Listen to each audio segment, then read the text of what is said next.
یزید کے جس طرح حامی ہیں، وہ یزید کو یہ کہتے ہیں کہ یزید نہیں چاہتا تھا کہ ان کو شہید کیا جائے، اور اس کے ثبوت کے طور پر ایک حدیث قسطنطنیہ یہ لوگوں کے سامنے رکھتے ہیں، بالخصوص ایک مخصوص طبقہ، اب وہ شیعہ تو نہیں ہے، وہ ایک دوسرا طبقہ ہے، اب وہ یزید کا بڑا حامی ہوتا ہے، بڑی حمایت کرتا ہے۔ ظالموں کیا لگتا ہے یزید تمہارا؟ کیا لگتا ہے یزید تمہارا؟ ایک طرف امام علی مقام کھڑے ہو اور ایک طرف یزید کھڑا ہو، تو تم کس کے ساتھ کھڑے ہو جاؤ گے؟ یزید کے ساتھ کھڑے ہوگے یا امام علی مقام کے ساتھ کھڑے ہوگے؟ اب یزید کی تائید میں ایک حدیث پاک، حدیث قسطنطنیہ پیش کرتے ہیں کہ آپ صلی اللہ علیہ وآلہ وسلم نے ارشاد فرمایا تھا، اول جیش من امتی یغدون مدینہ کیسر مغفور لہم، کہ میری امت میں سے جو پہلا لشکر کیسر کے شہر پر حملہ کرے گا، مغفور لہم، وہ سب کے سب بخشے گئے۔ اور یہ کہتے ہیں کہ یزید نے اس لشکر میں شرکت کی ہے جس لشکر کو حضور صلی اللہ علیہ وآلہ وسلم نے مغفرت کی بشارت دی ہے، اسے حدیث قسطنطنیہ کہا جاتا ہے۔ اور ایسے بیوقوف ہیں کہ حدیث پاک میں قسطنطنیہ کا ذکر ہے بھی نہیں، حدیث پاک میں کیسر کا ذکر ہے، کیسر روم کا ایک شہر، اب شہر کا ذکر نہیں، وہ شہر کون سا ہے؟ ہاں بریکٹ میں لکھ دیا جاتا ہے وہ قسطنطنیہ تھا، تو حدیث پاک میں قسطنطنیہ کا بھی ذکر نہیں ہے، حدیث پاک میں کیسر کا ایک شہر ہوگا، اس پر جو پہلا لشکر حملہ کرے گا وہ جنتی ہے۔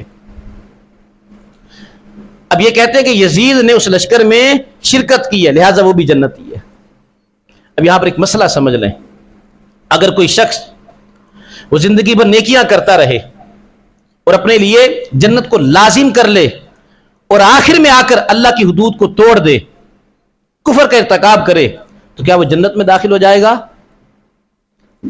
اب کوئی یہ کہے بھی اس نے تو کلمہ بھی پڑھا تھا، اور کلمے والے کے لیے بشارت ہے، من قال لا الہ الا اللہ داخل الجنہ، جس نے لا الہ الا اللہ کہا وہ جنت میں داخل ہو گیا، زندگی بھر کلمہ پڑھتا رہا اور آخر میں جا کر وہ مرتد ہو گیا تو جنت میں جائے گا۔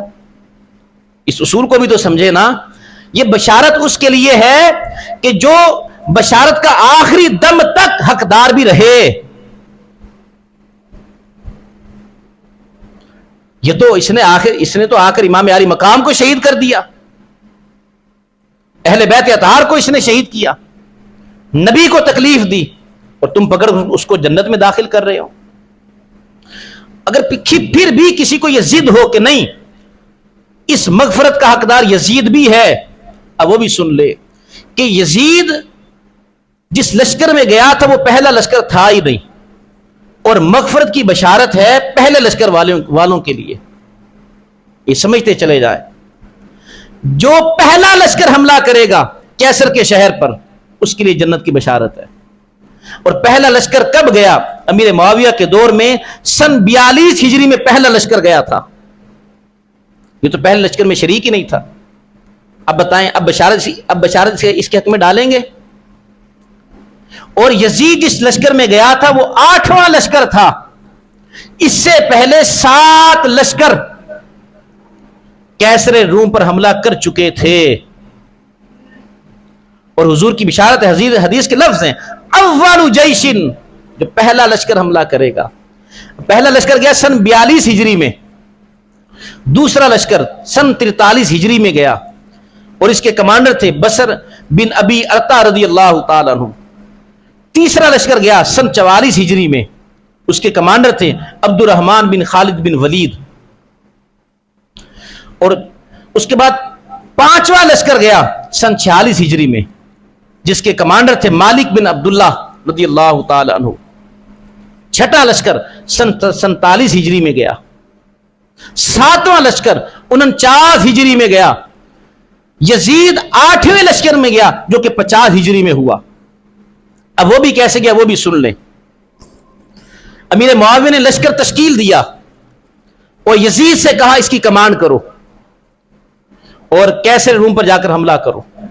سن 50 ہجری میں یزید نے کہا کہ میں نہیں جاتا، اس نے جانے سے انکار کر دیا۔ حضرت امیر معاویہ نے کہا نہیں جاتا تو نہ جا، دفع ہو جا، اور اس لشکر کا کمانڈر بنایا حضرت سفیان بن عوف رضی اللہ تعالی عنہ کو۔ یہ 50 ہجری کا لشکر ہے جس میں کہا جاتا ہے کہ یہ یزید گیا ہے.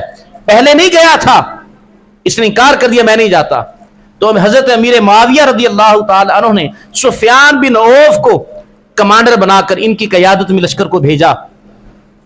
وہاں پر کئی دن لگے, کئی ماہ لگ گئے. پھر وہاں سے خبر آئی کہ لشکر میں وبا پھیل گئی ہے, بھوک ہے, مشکلات ہیں, تنگی ہے, تو امداد بھیجیں, کھانے کا سامان بھیجیں. وبا پھیل گئی ہے, حکیم بھیجیں, دوائیاں بھیجیں. تو جب یہ خبر حضرت امیر معاویہ کے پاس آئی اور یزید کو بھی اس خبر کا پتہ چلا, یہ اپنے محل میں بیٹھا ہوا تھا, اپنے گھر میں, اپنی بیویوں کے جھرمٹ میں.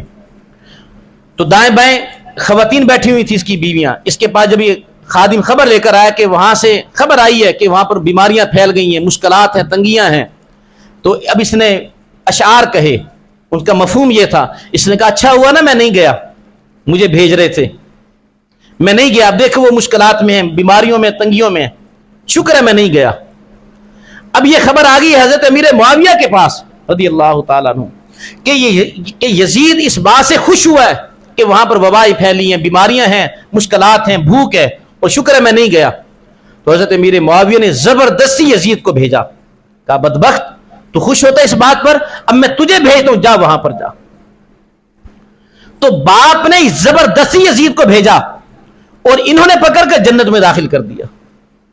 یہ ہے حدیث قسطنطنیہ اور یزید کا اس لشکر میں شریک ہونا.